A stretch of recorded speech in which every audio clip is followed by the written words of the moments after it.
Allez-Calais est une revanche, en rêve. C'est David contre Goliath.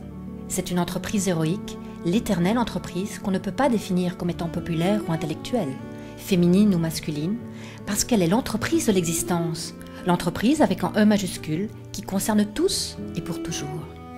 C'est le vent qui ne souffle plus dans nos maisons, le vent dont on aurait besoin, une foi laïque qui réunit, qui est à même de nous galvaniser, de nous redonner du courage et des motivations. L'orgueil de Calais ne refleurit pas contre, mais pour quelque chose. La communauté ne s'associe pas pour combattre, pour détruire les autres, mais pour montrer ses capacités, pour se racheter de sa torpeur, d'un moment qui semblerait immobile et stagnant. Enfin, ce n'est pas la victoire qui est importante, mais le fait d'être arrivé jusqu'au bout, avec dignité et intelligence. Qu'y a-t-il de plus intellectuel, de plus vivant, de plus sincèrement nécessaire ? Sur la scène, la protagoniste a suivi l'histoire, s'est emparée d'elle, l'a aimée, on a été ravis, et maintenant elle nous la redonne avec toutes ses nuances, ses motivations et ses sentiments, en soutenant avec ironie et tendresse le vent nouveau qui anime Calais.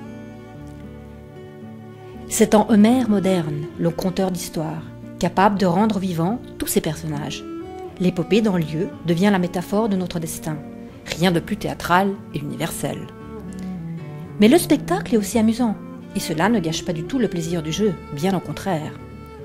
Encore, et une intelligence des choses qui appartiennent à une femme sur la scène ajoute aussi leur sel au récit, en abattant ainsi la division anachronique entre affaires d'hommes et affaires de femmes, qui fait que les femmes parlent de faits personnels et privés, et les hommes de guerre et d'entreprise.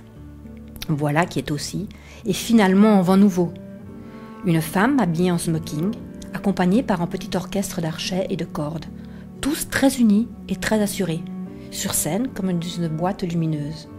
Le récit prend corps comme une ballade, une œuvre musicale, pleine d'euphorie et absolument inédite. Ah là, c'est un grand moment, c'est dur. Sibierski contre Schill. Et il la touche, mais il marque. 2-1.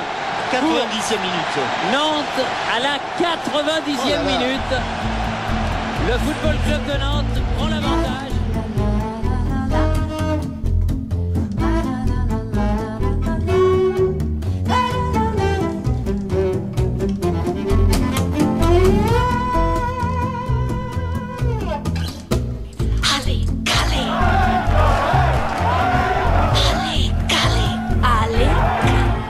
Elle est originaire de Toscane. Calais et le Crufel n'en avaient jamais entendu parler jusqu'à cette pièce de théâtre italienne, Allez-Calais, déjà un succès de l'autre côté des Alpes. Allez-Calais, un conte épique, une ballade populaire sur cette incroyable ascension d'une équipe de foot amateur jusqu'à la finale de la Coupe de France. Je crois que ces expériences fortes sont très rares et difficiles à atteindre. Quand on trouve un joyau comme ça, il faut le donner, le faire grandir. Et il est juste que les gens sachent que ça a existé.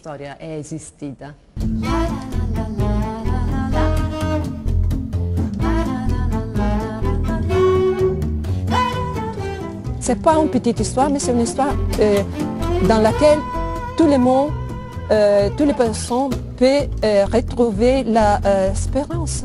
On dit l'espérance pour le futur. Il faut penser toujours qu'on a une chance pour tout. Aussi pour les petits. Très émouvant. C'est ce que j'ai expliqué, c'est que même nous, je pense qu'on ne l'aurait pas raconté comme ça. Et ça nous a fait revivre des souvenirs d'il y a plus de 10 ans maintenant. Et à la fin, c'est vrai que j'en avais un petit peu la chair de poule.